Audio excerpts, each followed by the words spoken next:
We got something monumentally catastrophic happening in the United States of America. Elon Musk with his team of what the internet calls autistic people. I don't know why they're calling them autistic, though. Like, having critical thinking is now considered autistic. I mean, maybe compared to what the previous regime was encouraging people to be like, aka sheeple, just believe the official story and don't critical think, then maybe, like the people that were capable of critical thinking were considered bizarre and odd. But anyway, I digress, right? So, like, Elon Musk with his team of autistic people are auditing the government. A lot of individuals are saying it's almost as if 4chan is auditing the government.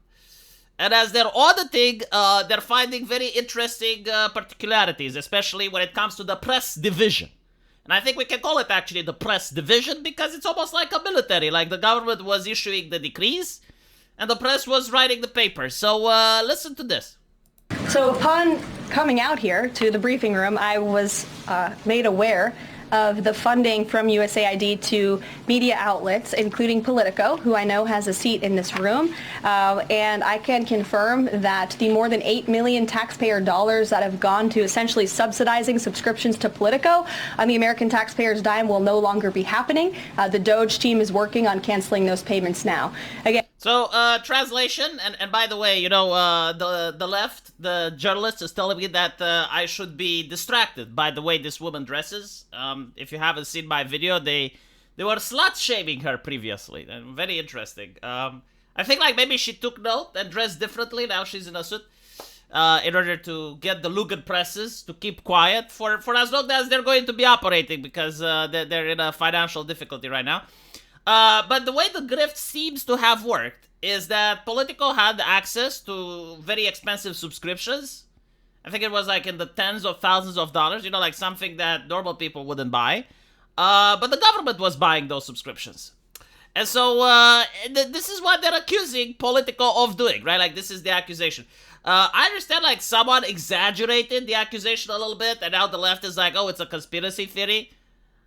I mean, I don't know, this is what the White House is claiming, right? Like, the spokesperson of the White House, like, what conspiracy? Like, you can say that you're falsely accused, or that there's no evidence, but, like, no, this is not, like, the White House operating in shadows, conspiring against, like, this is what the press has done against the people. Like, they have conspired in order to censor the public, in order to make sure that certain candidates are winning elections while others not. All of it based on the American taxpayer dollar. That was the conspiracy. This is not a conspiracy. This is out in the open. Like, Donald Trump has campaigned with Elon Musk. Donald Trump has said that in the case that he wins the elections, he's going to try to stop the wasteful spend of taxpayer money. He said that he's going to allow Elon Musk to do an audit. And now everything that he's auditing is public information. Like, conspiracies are happening in the secret. They're happening behind closed doors. This is not a conspiracy. This is as transparent as humanly possible if you have, like, the White House press representative coming out and saying it in front of the cameras. Again, this is a whole of government effort to ensure that we are going line by line when it comes to the federal government's books. And this president and his team are making decisions across the board on, do these receipts serve the interests of the American people? Is this a good use of the American taxpayers' money? If it is not, that funding will no longer be sent abroad in American tax. I mean, again, the reason they have to fund these publications is because no one is reading them. I mean, their viewership is plummeting, so this is why they're desperate. Like, they needed the money from the government, and this is why they were so aggressive towards the readers. Like, I've noticed this. And this is what I want to tell you guys as wisdom from Eastern Europe. When you have a company that actually gets money from the customer, they're incredibly nice with the customer because they have to convince the customer to give them cash. This is why I'm so nice to you guys, because, like, I operate on super chats. You guys can sign up to my subscribe star. Like, I need you guys to like me. And if I go and I start insulting you, if I start being an asshole, like, I'm not saying I need to say the things that you want to hear, but at least I need to maintain a level of politeness, right? I can't go around and start insulting you guys. Meanwhile, companies that get their money from elsewhere whether it's from the government, whether it's a scam and they're getting money from investors or whatever, they don't have to be nice with the customers.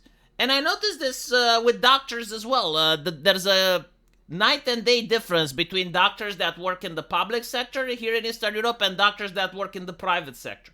In the private sector, they're very nice with the customer. They're very welcoming. They're trying to accommodate every need that the customer has. While in the public sector, they're very dismissive. They're very casual. It's like, all right, come on, let's get this done because I got 100 other people waiting for treatment. It is the difference of mindset because where the money is coming from. And so this explains why the press was so antagonistic and was so aggressive towards the American people, is because, well, they didn't care if you read them or not. You weren't their customer. They were getting their money from elsewhere. And so Politico wasn't the only one that was getting funding. As you can see here, the BBC is getting funding as well. And I gotta say, like, on my timeline, this was pure comedy gold, right? You got Elon Musk being accused by Bernie Sanders of dismantling USAID, which feeds the poorest children on earth.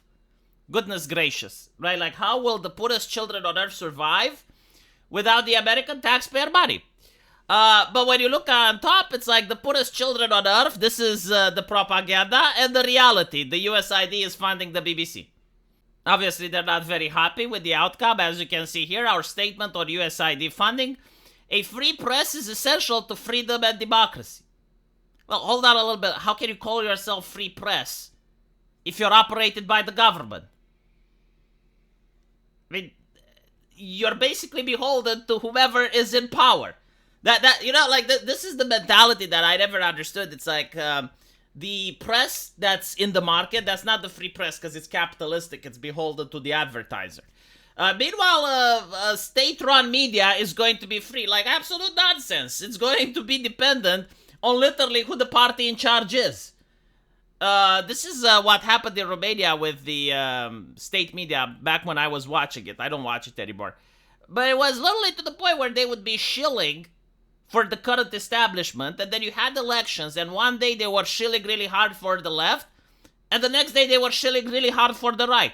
Like, no, seriously, like, try to imagine a television station that one day is with left-leaning identity politics and hashtag believe all women, right?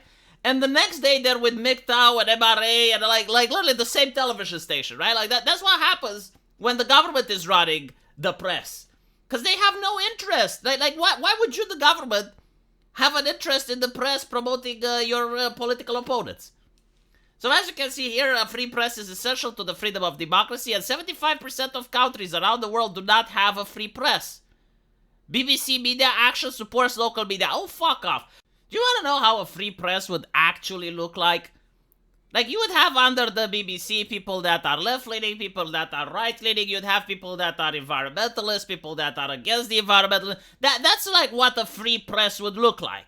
You wouldn't have like a publication and under the umbrella you have ideological conformity. Like, no, anyone should be able to write whatever articles they want as long as they have like the facts and they can argument their opinion and they can stand by their opinion. Like, if a person says 2 + 2 = 5,